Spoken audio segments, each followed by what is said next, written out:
Welcome to Mech Talks, brought to you by the Mechanical Engineering Sectional Committee of the Institution of Engineers, Sri Lanka.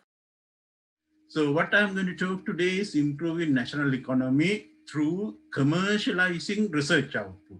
So let's just quickly search to top universities based on world ranking, world universities. So if you go through top 10 universities according to QS rank in 2021, MIT USA is the rank one. So then it goes to Stanford, Harvard, Caltech. So all first four is in US. Then comes Oxford, and then ETH Zurich in Switzerland, and then Cambridge, Imperial College, two UK universities, again US, Chicago, and then University College London, UK. You see top 10 universities are in US, UK, and one in Switzerland. But if you quickly go through up to 25, you will see that still a lot of these universities are in US, but notice that number 11 and number 13 both are Singaporean universities. You know that Singapore has only two universities. They are ranked number 11 and 13. See, they are standard. And then, of course, Cornell, all these universities go. And then comes Hong Kong, number 22. University of Hong Kong is number 22. In China, there is one, and Japan one. So Singapore is a country developed very recently, but it has only two universities, and both universities are highly ranked, world ranked numbers 11 and 13. So that is something to be sort of thought of. So country-wise, this ranking, if I just quickly show you, US, there are out of 100, 27 universities are in this top 100. Then comes UK, and likewise, you can see UK 18 universities. And then likewise, you can see in this slide, so even in Malaysia, there's one university. Russia has two universities. So, but unfortunately, within first 100 or within first 1,000, none of the universities in Sri Lanka belongs to that category. So, but if you go through Sri Lankan university ranking and research output, and there is an excellent ranking, like SL ranking from number 1 to 10, and world ranking 1,896. So between 1 and 2,000, Peradeniya is there. And then very close to Peradeniya, Colombo, Moratuwa, Ruhuna, Kalaniya, SJP, they are within first 3,000 universities. And then it goes to Jaffna, Rajarata, Open, Sabaragamuwa, particularly this Rajarata and Sabaragamuwa, being very young universities, they are within first 5,000. There are 350,000 universities in the world. So out of which, between first 2,000 is something important, and first 5,000 is also important. So we are not doing bad, actually. In other words, we are doing a lot of research and development and making publications. But as you say, they are ending up as thesis or documents, but not going beyond. So that is what we are worried now. So we try to improve that to go beyond that, break that border and do something to make this research output a commercial product. So publication output, just to show you quickly, Mech index between 1980 and 2014 for a longer period, like 34 years, these authors have taken 650 professors in Sri Lankan universities and found that mean Mech index, so that means Mech index of professors in all the science faculties, and taken and mean value. Although there are professors with Mech index greater than 25, only few. So the fact that it has gone down to 5.55 means that there are professors with very low Mech index. So curve is like very low Mech index, and then maximum comes say below 10, and then gradually tail into like 30 or so, 35 or so. So likewise, medicine is doing 5.24, engineering 3.81, agriculture 3.76, and unfortunately arts, although there are a large number of professors, you will see that mean net change is very low. That is because, I mean, this is what no record, no publication record. If you see that 73% of these art professors have no publications in net index. So if you come to other categories, it's much less. So anyhow, the science-based faculties are doing well. Science, engineering, medicine, vet, and dental, they are doing well, as you see. So I don't want to go in too much of details. So agriculture, say, I mean, if you the top Peradeniya has the highest mean net index of professors, 650 professors taken within 1980 to 2014. Agriculture, arts, again, the highest value is in Peradeniya. Engineering, highest is Peradeniya. Highest science is in Peradeniya. When you come to Kalaniya, the highest medicine index. And Jaffna, highest management index. At Moratuva, if you got, this is 4.74, this is 3.66, quite close. So overall, what you see that science-based faculties are doing well and producing enormous amount of research and development. This is an example taken from Nature, and physical science-based papers from 1st December 2019 to 30th November 2020. Just within 1 year, you will see there were 60 very high index papers. Like in Physical Review Letters, where Einstein used to publish, Nature Communications, Journal of High Energy Physics, European Physical Journal, Advanced Functional Materials. So many papers, total within 1 year is 60. That means so much of research and developments, advancement of knowledge. If you go to life science, science advances, Nature, and Cell Host and Microbes, these are very high index journals. There are 6 of them within one.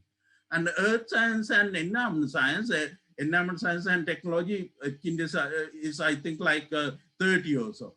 So there are 4 such papers. So altogether, 70 papers in the science disciplines published in highest index journals within 1 year, from 1st December 2019 to 30th November 2020. So that means we all can see that we are doing very well. So now I'm going to take myself as an example and see what I have done.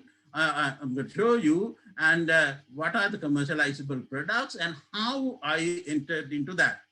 I'm going to reveal to you now. So I do research in many different areas. I have produced more than 30 PhDs and I don't know how many MSCs, more than 100, and BSc projects like more than 250 probably.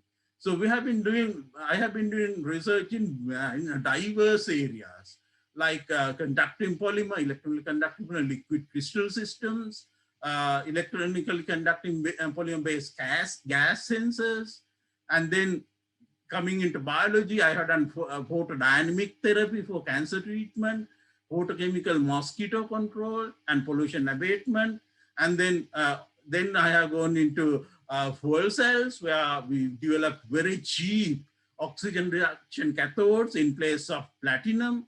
And then we have large number of 50 index publications on dicensitide solar cells and perovskite solar cells. And then we have, together with others, actually my colleagues, we have converted almost all mineral in this country to value-added nanomaterials and products. And then, of course, we made a group to make custom-made prosthesis for orthopedic transplant. That happened during that intense war. I had a small pain in my ankle. So I went to the orthopedic unit. Dr. Survira, I have known him for 40 odd years during our student time throughout. And then I told him that I have a small pain, doctor. Then he took a X-ray and said, oh, there's nothing there. But come to my ward and see, there are so many soldiers with shattered body parts. They were like, the bomb blasts created all kinds of problems. So then I asked him, what can we do? I'm a maths man, actually. I'm not a biologist. So then he said, we want prosthesis to transfer. stainless steel and the titanium steel that you put inside in place of bond to transplant. And these custom-made prostheses are very expensive, like 2 million rupees. But for that, even for small bones and for children, particularly, these are not available. So we formed a group comprising of orthopedic surgeons, myself as nanotechnologist, chemists, computer scientists, biologists, and then design engineers and production engineers, and we formed a group, and we had large number of discussions in chemistry, in the engineering faculty, in the vet faculty, in the teaching hospital Peradeniya, and then I show you on the way along the way, and we made these prostheses and transplanted in needy persons. And then I make this, I collaborate with textile industries. I make advanced textiles. They have antimicrobial properties, stain resistant properties, super hydrophobic properties, anti-pilling properties. That means, textile pilling. This is something like wolves come and make balls like this is on the surface, then you can't wear it. It looks very ugly. So that pilling, textile pilling. So we develop textiles that are resistant to pilling, anti-pilling textiles, and also gloves. And then I work on a very non-toxic and low-cost nano carriers to targetedly deliver anti-cancer drugs to cancer sites. Targeted delivery anti-cancer drugs with nano carriers. And then we worked on the CKDU problem, and then we also work on, I produced a couple of PhDs, and first time in the world, we have shown that solar cells can be worked even in the night with up-converted IR radiation. In the night, we have IR radiation, infrared. What you do is you add several photons of infrared and make UVO visible. For electronic transistors, you need UVO visible radiation. That energy is required. Infrared energy is not enough. It's only for bond vibrations, not for electronic transistors. So what we do is we take photons, infrared photons, several N of them, we add one by one, and then you get NH nu energy. If one has H nu energy, NH nu. On the way back, they collect them, you get H times N nu. So the frequency you have multiplied by N by adding N number of photons. That is what is called photon up conversion. And for that, of course, I'm going to get a very good research grant from US Navy now to do this research further. And we collaborated with National Renewable Energy Laboratory in US, Temple University, and then Mississippi University, and also that is US. In UK, University of Newcastle upon Tyne, and then Norway, we collaborate. We had a long collaboration with Norway, with Professor Dahlen in Western Norway University in Bergen. So we got together, and I actually submitted this research proposal, and I have very good hope that we are going to get that research grant to work on the fundamental aspects. Actually, they give research grant for fundamental aspects, but we know how to convert this infrared radiation to visible and UV, so that we should be able to make solar cells to work even in the night. So I mean, to do all these things, one mind is not enough at all. So my advice to students is that you have to get together with text. So when I first came, this is Professor Keethi Tennakon, is the distinguished professor for solar cell research. Professor Gratzel is and Professor Tennakon equally good, like world famous professors. And then these are my dear Professor Ile Peruma, my colleague Professor Chandani, myself, Professor Bandara. Likewise, I collaborate with the seniors first as you come, and then with our category, our age people, and then I also collaborate with our students. You see that this is Professor Parakram Gannaratne is in Cambridge, and then you see that this Professor Ranavira, you must be knowing Professor Ranavira very well, and then Dr. Herath and Dr. Mrs. Shobha Herath, and then this Professor.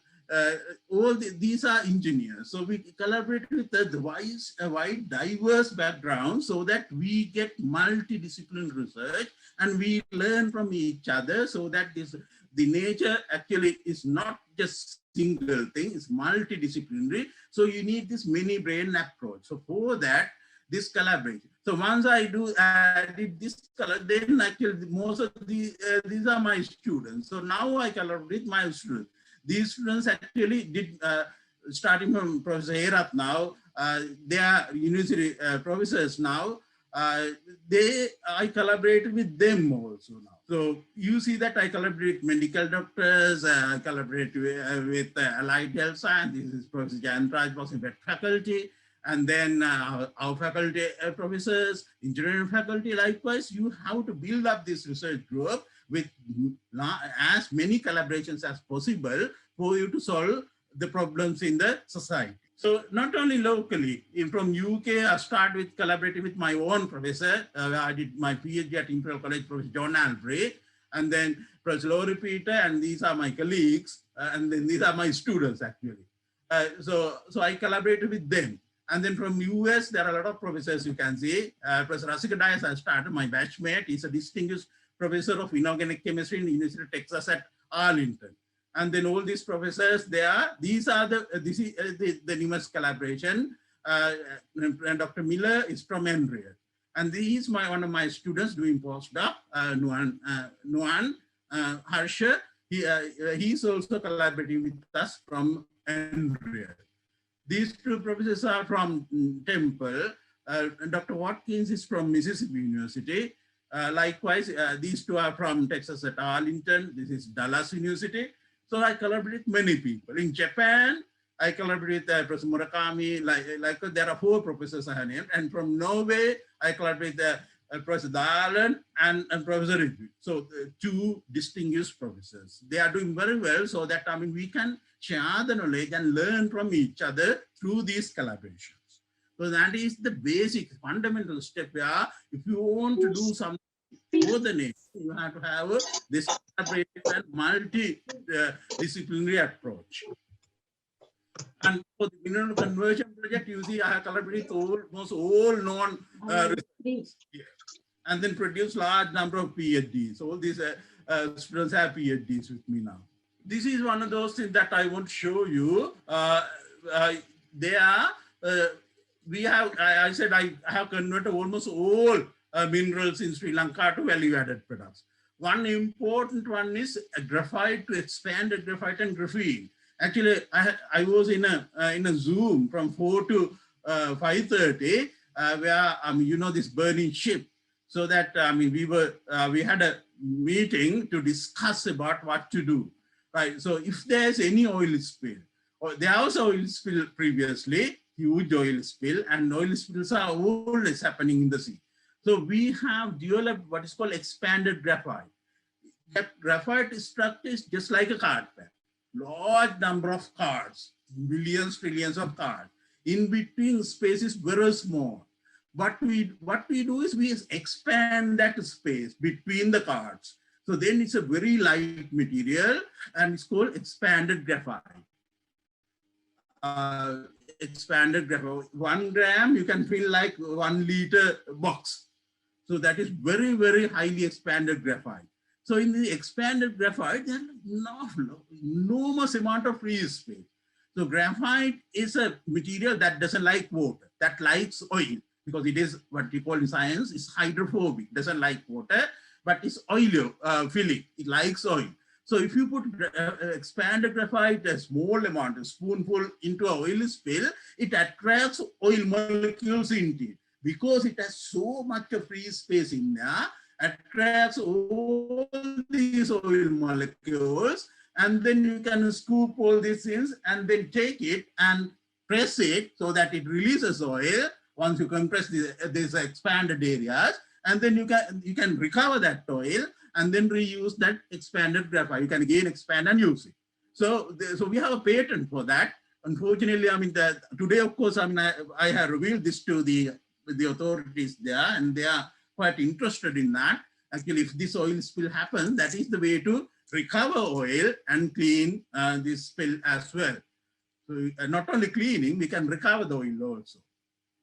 The graphene is the material with highest thermal conductivity and highest electronic conductivity. It's the forefront.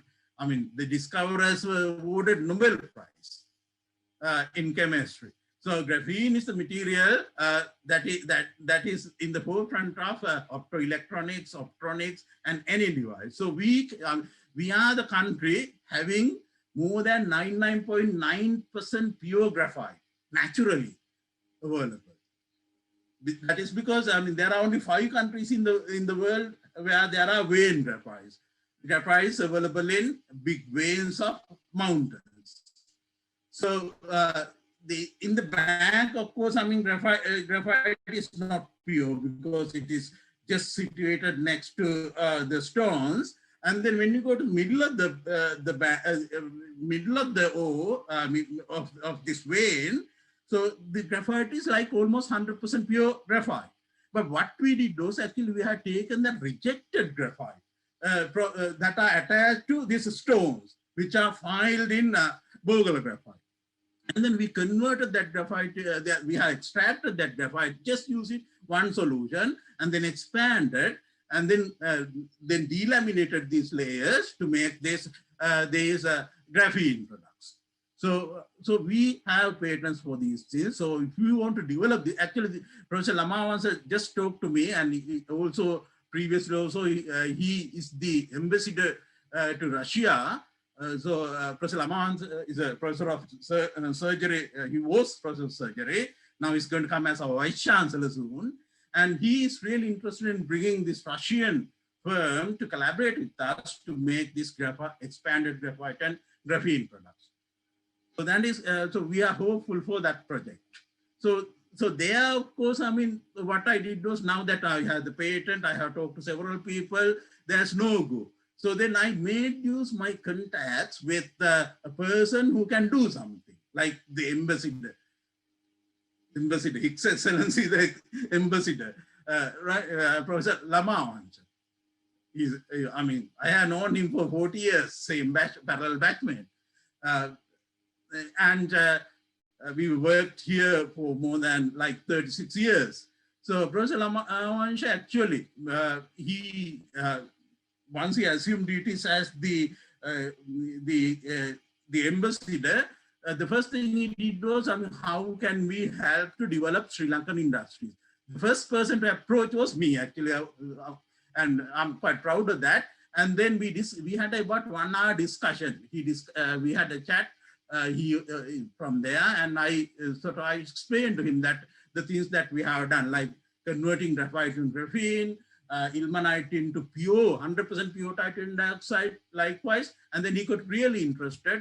Now he's having a discussion with the highest industrial authorities in Russia to plan for establishing an industry in a port city to work on this expanded graphite and graphene products, and also to develop devices like display devices, electronic devices, you name. So there, of course, engineers have a lot to do.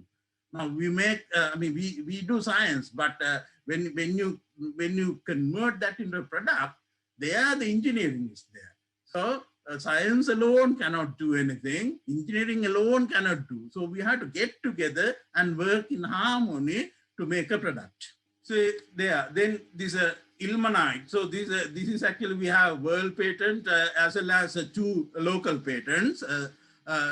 And now this is Illuminite, iron titanate. It's very difficult to break. Usually we have 2 processes worldwide called sulfate process and chloride process. Both utilizes very concentrated acid and very harsh conditions like 1000 degrees. What we developed was using dilute hydrochloric acid, less hazardous to environment, and actually no hazardous whatsoever. Final product is sodium chloride, and then also at 170 degrees, just mechanical rotary autoclave we developed.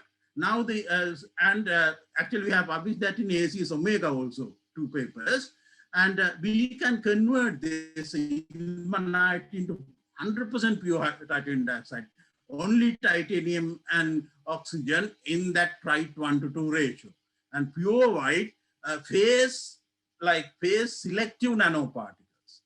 If you want amorphous, if you want rutile, if you want anatase, you can get it. And then the waste iron product, we have converted magnetite, like even for magnetic levitation, you can use magnetite nanoparticles. And hematite nanoparticles, they are very useful materials. So rather than just selling our treasures like these mineral sands, lorry loads for peanuts, now you can convert this ilmenite into highly value-added products like pure titanium dioxide nanomaterials and iron oxide and zero valent iron nanomaterials. So now, of course, I mean, this product is a collaborative product between myself, Professor Rohan Chandrajit, and now the UGC Vice Chairman, Professor Udavath. So Professor Udavath was one of my students actually, and the Peradeniya student worked with him through our collaboration, and then developed within 3 years of MPhil project all these things. Now it has gone to the right person. Now, having developed this one, having published and got the patent and everything, having sort of exposed these things through the world, now that we have approached the right person. Here, of course, the Honorable Minister of Industries. So we have approached him. Now he has sent a team of engineers to develop prototype and scaling up studies, which engineers have to do in collaboration with us, because we are not engineers. We cannot do scaling up work. Although we do it in collaboration with engineers. So that is second one. So this is kind of a successful story. Our ilmenite, which is a very valuable product, now that we have converted into pure titanium dioxide and pure iron oxide nanomaterials and zero valent iron nanomaterials, and we are going forward to in the right direction to not to sell mineral sand as it is, but to convert them into highly million times value-added products, and then to improve our national. That is partially successful story. And this is another one. So I told you, like, I mean, we were working on this prosthesis for orthopedic transplants. So then our epival, I mean, your bone has what is in epival apatite. Apatite, needle-like apatite nanoparticles bundled with collagen polymer. Right, knowing that structure, so we can make, I mean, if you just take stainless steel or titanium 90%, aluminum 6%, vanadium 4% alloy, your body will not like it because it will reject it, definitely. Body doesn't like foreign material. So you have to fool your body saying that, no, this is not stainless steel, this is bone. So you have to make the surface just bone-like. So we know in the structure of bone, right? So we use this power apatite and converted it into pure hydroxyapatite nanoparticles. Just like those are in bones, like 3 nanometer radius and 15 nanometer length nano bundles. And then we assemble in that order, which is very easy in nanotechnologically. And then we coated that on this stainless steel. So in this group, of course, we had to do a lot of work. First, the orthopedic surgeons give us, if you have, say, missing, say, bone part here, say, they take X-ray, MRI, and CT scan data. Then computer scientists take this data, and they have computer programs written to convert them into 3D images with 1 micron precision. And then design engineers take it and then design the prosthesis very accurately. So this prosthesis from stainless steel designed for this girl who lost her ankle due to 3-wheeler accident. She could not go to school for like 1 year because that's her right hand. She could, I mean, doctors tried to train her to write by the left hand, but she couldn't do it. But then suddenly we got together and made this the first one. And then this is before the transplant. She could not even handle, even control her hand. Now, after the transplant, within 2 weeks, she was able to do everything, even write and go to school. And then after 3 years, we are, Dr. Again, the post follow-up programs are there. And once she is at 2 level, she's from diagram that a very sort of poor family, and she passed with 8 A's but failed in English. That is understood. But anyhow, then she joined to do science A level. Right. If we couldn't do that one, then she will not have her future at all. And then, of course, this one, you can see that, I mean, if you are, this is like, I mean, you are sort of like, like a butcher, right? Here, there was a big, massive cancer in the knee of this patient. So when he's from Siamalandu in Mandara district. And then when he was admitted to teaching hospital orthopedic ward, Dr. Ziravira called me and myself and Professor Annavira went there. I said, only solution is amputation. This cancer is huge unless you make a prosthesis, and challenge is within 8 hours. So luckily, for this process, actually, I wrote to German industry where they make medical grade stainless steel, and they sent me samples. We had enough samples. So we took the challenge and we got together and made that prosthesis, not to the 1 micron precision, but then of course you can adjust using screws and things like the engineers know how to do it, and doctors know how to fit it. You know, bone cement is like chemistry, polymethyl methacrylate. Using that, so then we prevented the amputation, and doctors removed the massive cancer that was that big. And then he's still alive. He was 55 5 years ago. Now he must be 60.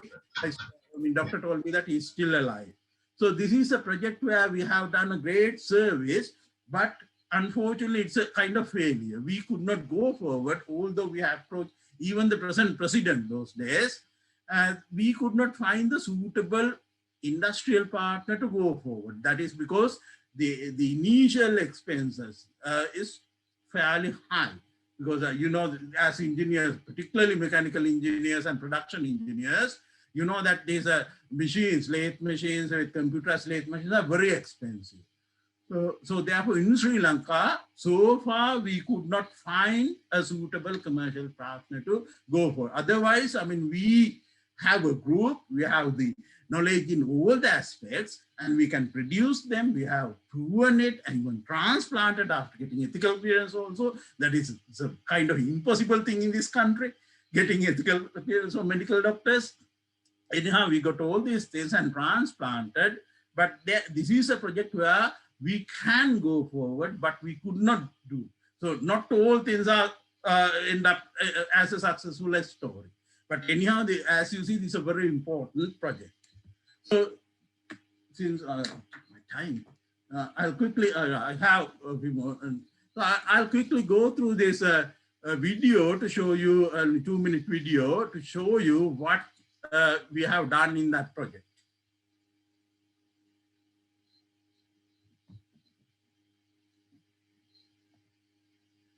This is our group. This is Dr. Suravira. You see all these are medical engineers.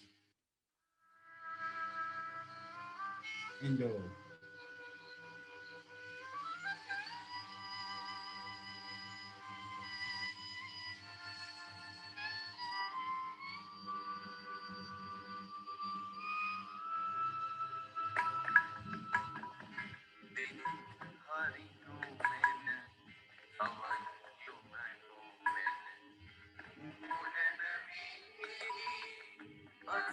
That's the answer.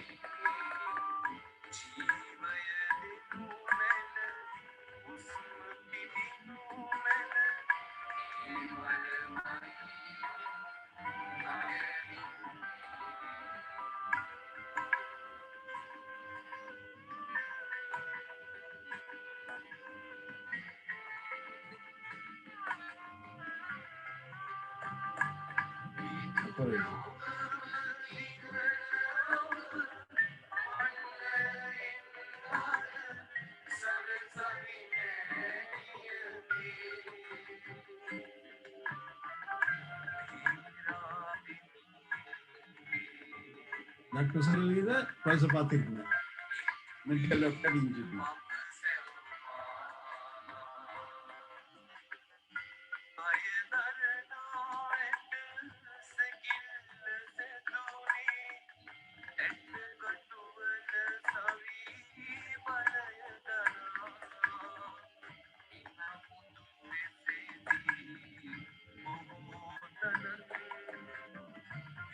That's the cancer.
That tells you everything about this project. Actually, there are 300 odd children, very young children with what's called brittle bone disease.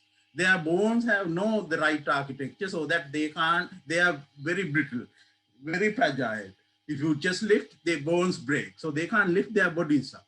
So actually, so far, there's nothing you can do. With our engineers, we develop what is called telescope prosthesis, where I just saw a person wearing taking an umbrella. You see, in umbrella, you put one tube inside, one bar inside the tube when you close it, right? So if you put marks in between, so as the person grows, like take a cylinder and then put a tube, and then it ticks in between. So as the child grows, the prosthesis also expands. That we called it actually we developed with our engineers in our engineering faculty, and we call it this telescopic prosthesis. It's the first time in the world such a thing was developed for brittle bone disease. So we want to tackle that problem, but still, I mean, actually we did this video also. My wife wrote this song, and then my students are singing this one, actually. Then when we displayed that one, we got some money for making some prostheses and developing this, what is called telescope prosthesis. But actually that is for just like 100,000, 200,000, like for research expenses. But we could not get a big grant or big industry to make these things. But that is a must for the world, particularly in solving this new problem, this brittle bone disease problem. So we collaborate with many people, as you see. And then actually, if you want, as I said, now the failure there was, I could not find a good industry, or we could not find a good industry, and we could not convince industry to go forward making these things, because industrialists are reluctant to accept proposals unless they know they can produce the profit in a short time frame. And here for that project, of course, I mean, we have to spend, the industry has to spend, initial capital is huge. That, I mean, that may be the problem. Then actually, in science-based faculty, we don't do much of like industrial consultations, but then a lot of industries came behind me. First one to come was ATG, Inclusion Glove Solutions, situated in Katunayake TZ. This is R&D director, Mr. Mendes, and these two are my students. They are working as senior scientists there, and they make they own 4% of world market in industrial gloves. So for these gloves, we and actually they came behind me like with with one of the professors in the chemistry department of the Morato University and Mr. Mendes came to our department about 1 year and trying to convince me to come and work. This was about 7 years ago. And then we did these projects in the university. Then I didn't want to go there, but he said, yes, please come. I'll arrange vehicle and everything. So they did it. And then once I went there, I got really interested in that, because that is where we can apply our scientific knowledge into practice. So we have to establish these industrial collaborations. So then what I did was, because we had knowledge on how to make like gloves like lotus leaf, water repellent, super hydrophobic, and stain resistant. You don't have to wash it. Clothes also, you don't have to wash it. The stain doesn't stick on it, just like it's clean forever. Like then antimicrobial gloves, anti-static, static charges. When static charges accumulate, particularly in nylon like garments, you find it very uncomfortable. And not only that, when static charges accumulate in tornadoes, etc., you can go up just like with the static charge. So that is very dangerous also. So anti-static gloves and textiles you can make. And we developed gloves to work with touch screen. So gloves is not a conducting material. So what we do is we need very small amount of conductivity, not a huge electrical conductivity. Then you get electrical shock when you particularly use with the electrical industrial gloves. So here to work with touch screens. And also now I made like antimicrobial gloves, the gloves that can kill this SARS-CoV-2. And then of course we made effluent treatment. I have completely converted the different way in the effluent treatment. Now there's no waste whatsoever. Finally, there are a lot of steps. I have no time to discuss, but final one is microbial treatment plant. There you get dead bacteria. That means so much of proteins in tons we produce in a day. That means if you, but of course this is industrial product. They use pigments, they can have heavy metals. So this, Mr. Mendes wanted to pH. I said, okay, you remove these heavy metals using chemistry that I taught him, using chelating agents, acids, etc. Rather than using acids, chelating agents are milder and enamel friendly. So we use chelating agents to remove heavy metals, and we removed sludge, bacterial sludge. We have converted that into organic fertilizer. And then we use that in the soil of papaya cultivation. And then we measured heavy metals in the fertilizer available in common markets. It's a common subject now. But of course, organic fertilizer has a lot of drawbacks. So although the government doesn't address this one, there are a lot of, if you import organic fertilizer, you are invading weeds and microbes, and also heavy metals. So therefore, this is importing organic fertilizer is a huge, very tricky thing. You should not go just like this. If you want to convert, the gradual conversion is the best. But we have developed methodology to remove these heavy metals and to convert into organic fertilizer, and to study how these heavy metals accumulate in soil, accumulate in plant parts, fruits, etc. So he has completed his PhD with enormous amount of work in that area. And then I collaborate with Lanka Transformers Limited. He is my student. He is a the engineer. And so these two are the students who did my PhD with me, and they are sludge. So when you just put iron mass in HCl, you make iron chloride. So that sludge, liquid sludge, is basically iron chloride. iron chloride sludge, they use lime and make iron oxide. And then they have nothing to do with iron oxide. So what we did was actually, and then when you galvanize it, you have zinc in there. So we have iron chloride and zinc chloride basically in the sludge. So what we do, solid sludge, we have converted into various bricks. And then we measured these mechanical properties at ITI. And with, we can't use 100% of iron oxide. The binding is not good. But with cement, the brick making materials, ceramic blocks, with 40% of sludge works well. So that means you are saving 40% of cement and other things, expensive things, and using this waste. And we have analyzed the waste. There's now no heavy metal in there because just stainless steel or whatever the things you dip in HCl, you make iron chloride and then zinc, you have zinc chloride. That is all you have. And then we made these nanoparticles, which are, you see that these microbes don't grow. This is called inhibition zone. So these are antimicrobial.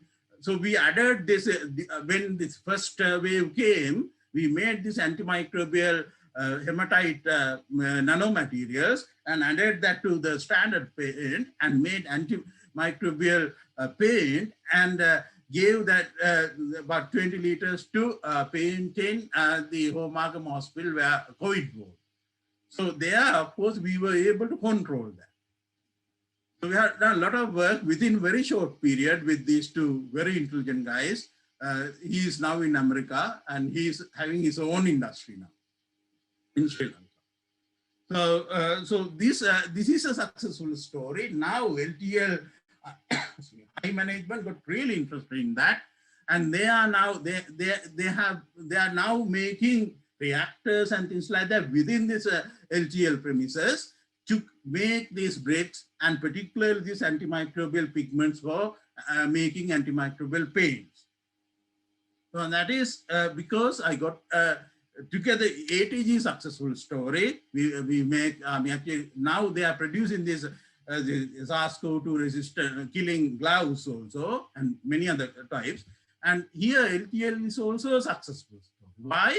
Because we got together the right people, industry.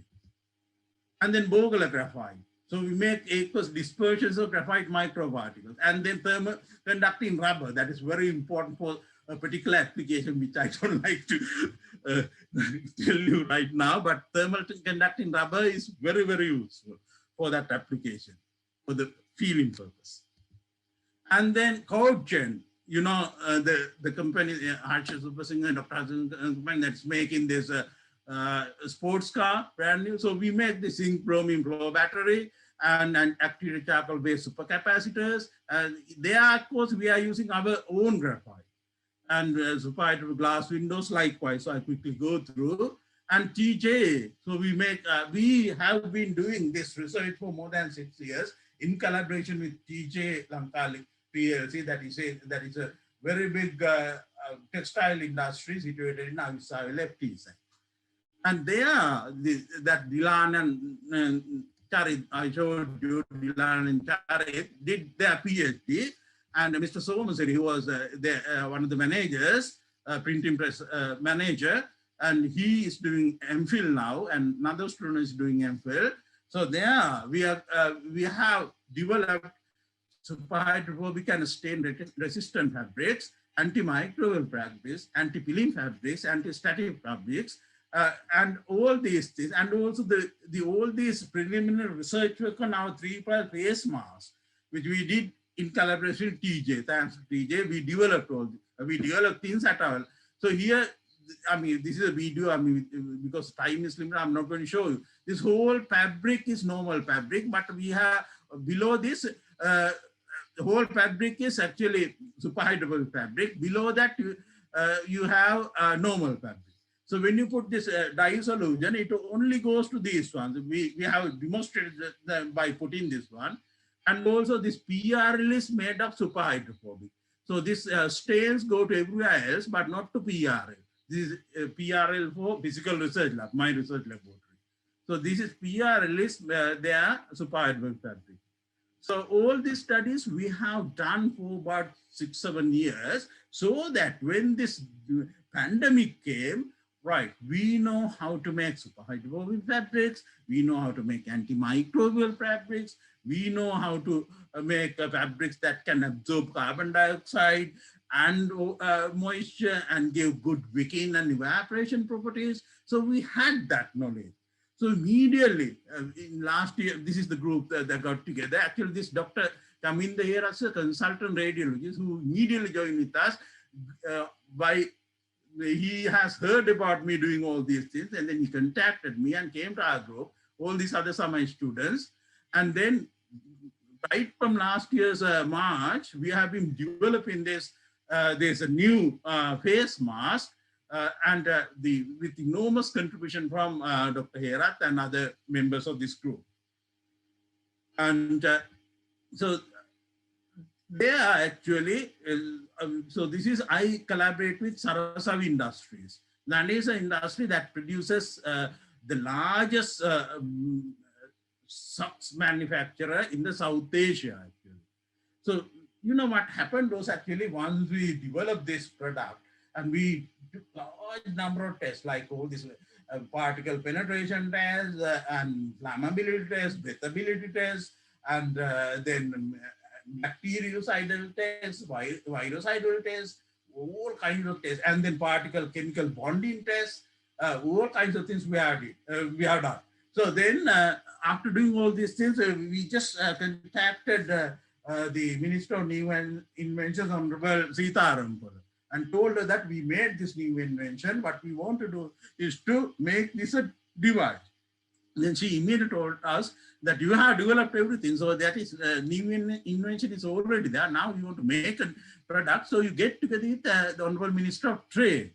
And she spoke to Dr. Bandru Gunawardena, Dr. Bandru Gunawardena, who immediately contacted me, said, Professor, this Dr. Sitaram told me something like this. Dr. Enna Puluwan kattiyat ekkala professor. Man kiwa right api ennam kiyala.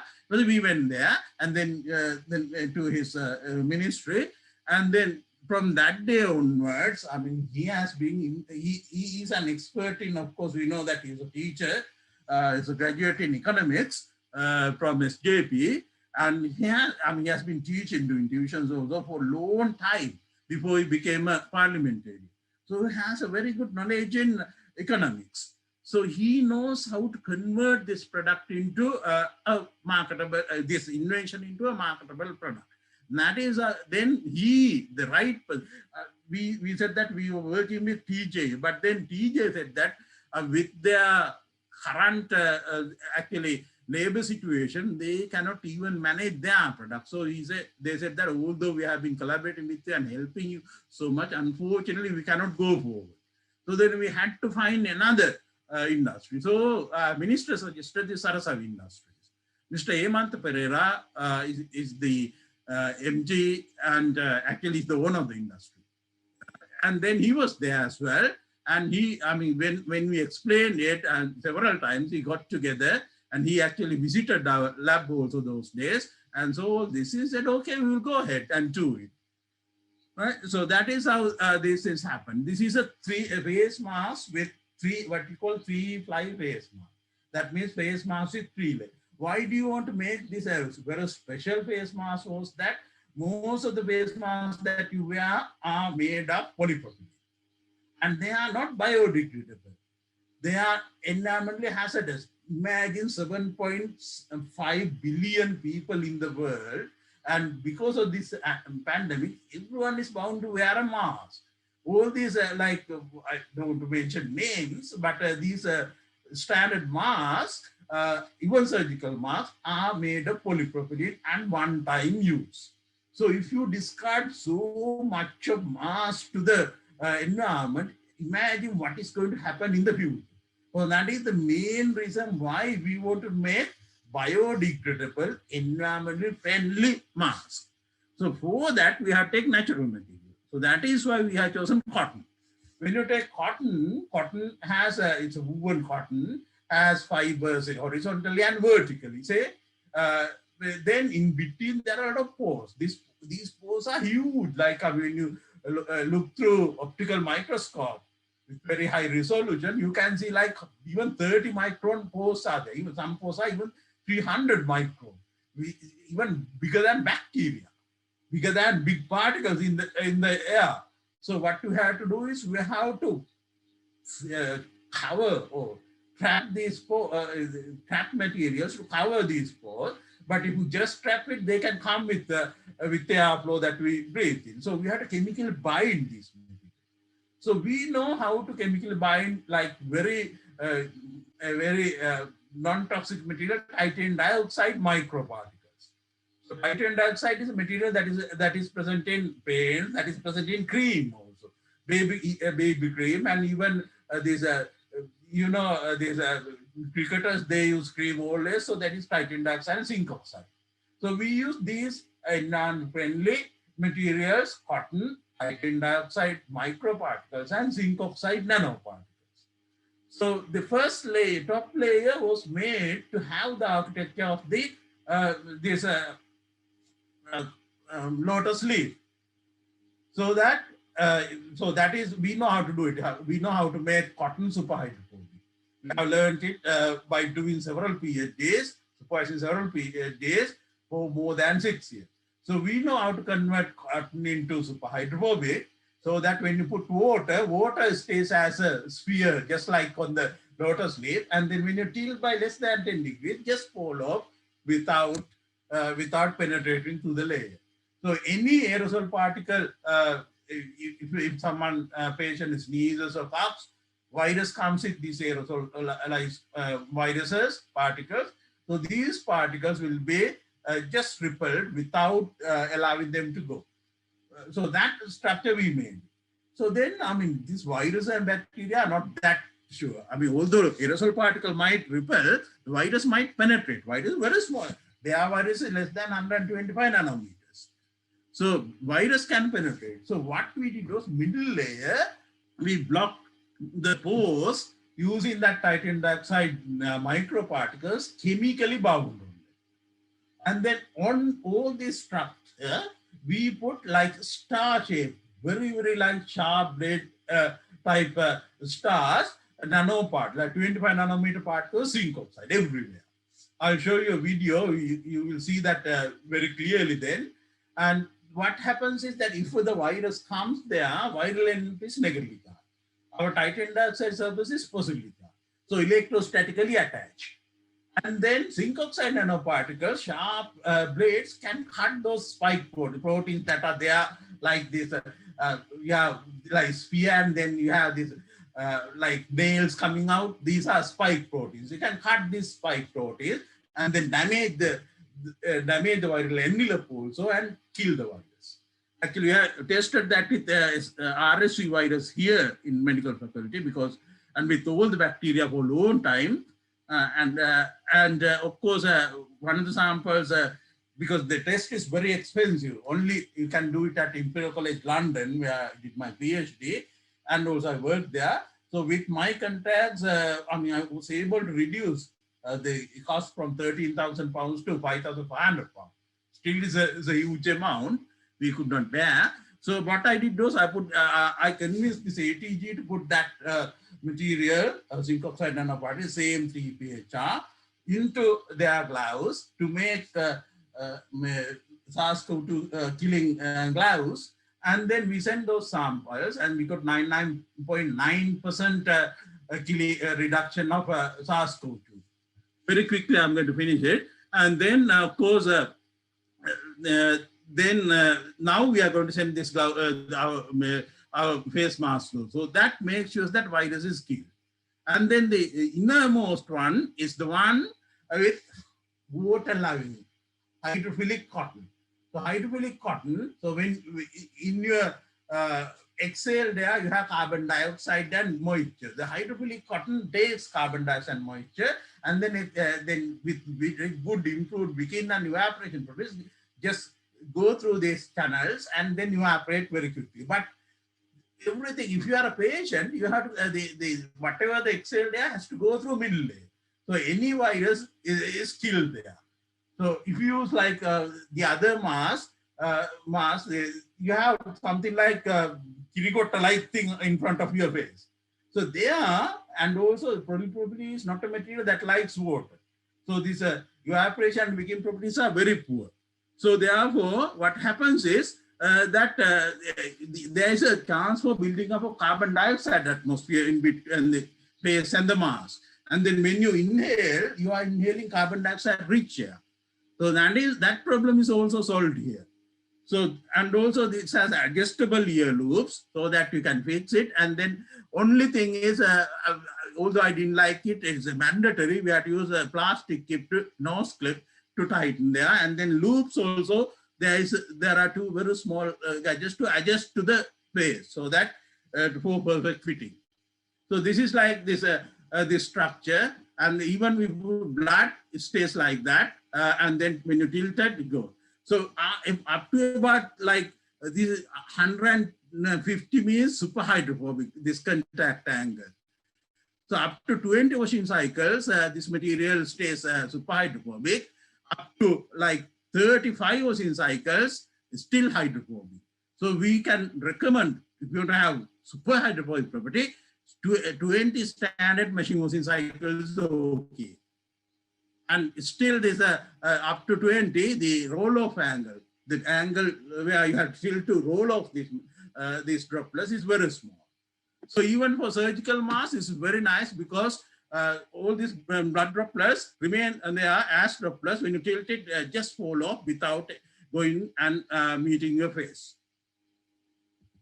So all these tests we have done, with the amount of particles that we have trapped, we can reduce pore size down to like 300 nanometers, where visible light cannot go. And this is a quick video showing what is happening. So this is titanium dioxide nanoparticle. The virus comes and electrostatically binds. We have a nice video, but it's too long. And then zinc oxide the nanoparticles are there with sharp blades to cut these spike proteins and kill the virus. So all these tests we are done with bacteria, viruses. With the quarter of the dose that we use, we can have 100% reduction of this RSV coronavirus. Here we did at our microbiology department. Bacteria filtration 99.8 to 99.99%. So inner layer, I told you all these things. And then biocompatibility and toxicity studies we have done with mouse models and no toxicity whatsoever, even if you use 100 times higher dose. So all these properties, virus killing activity, 100% against RSV, antibacterial studied 100%. Filtration, everything is there. So, and also we have made sure that these microparticles or nanoparticles do not detach because they are chemically bound. Still, we have to make sure that we can do X-ray diffraction, find out what they are, like titanium dioxide and zinc oxide, then X-ray fluorescence to quantitatively determine. So after several washings and after subjecting to 10 liters per minute, breathing rate is usually 6 liters per minute. 10 liters per minute breathing rate, air pass through this mass for about 24 hours, and then we determine this zinc oxide and TiO2 content, no change whatsoever. So cannot change because they are chemically bound and non-toxic and all these properties. And then of course, I mean, when you are eating, of course, you have to protect your nose because the major route is nose. So we design what is called the nasal mask also. So when you are eating, you can put this one.